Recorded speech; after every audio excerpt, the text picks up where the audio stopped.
பிரியமானவர்களே, கொலோசியர் 2:11 ஏசப்பா சிலுவை தியானத்துக்காக கொடுத்த வசனம் என்னன்னு கேட்டிங்கன்னா, நீங்கள் கையில் செய்யப்படாத விருத்த சேதனத்தை அவருக்குள் பெற்றீர்கள்னு சொல்லப்பட்டிருக்குதுங்க.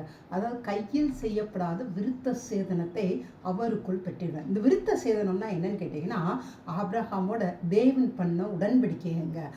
இன்னைக்கு கூட இஸ்ரவேல் சந்ததியார் இவ்வளோ ஆசீர்வாதமாக இருக்கிறது காரணம் ஆபிரகாமோட தேவன் பண்ண உடன்படிக்கையில் அவர் கொடுத்த ஆசீர்வாதங்க. இந்த உடன்படிக்கைக்கு அடையாளமாகத்தாங்க அந்த விருத்த சேதனம் இருக்குது. இந்த விருத்த சேதனத்தை நம்ம என்ன செய்யறோமா, சிலுவையில் இயேசுவை விசுவாசிக்கும் போது நமக்கு அவர் கொடுக்குறாராங்க. அப்படியே அந்த விருத்த சேதனத்துக்கு உரியவர்களாக்கும் போது நம்ம ஒரு ஸ்பெஷல் பீப்புளா, ஒரு தனிப்பட்ட ஜனங்களா இருப்போமாங்க.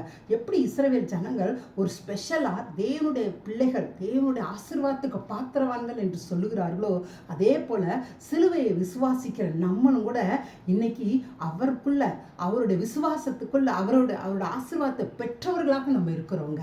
தேங்க்யூங்க. காட் பிளஸ் யூங்க.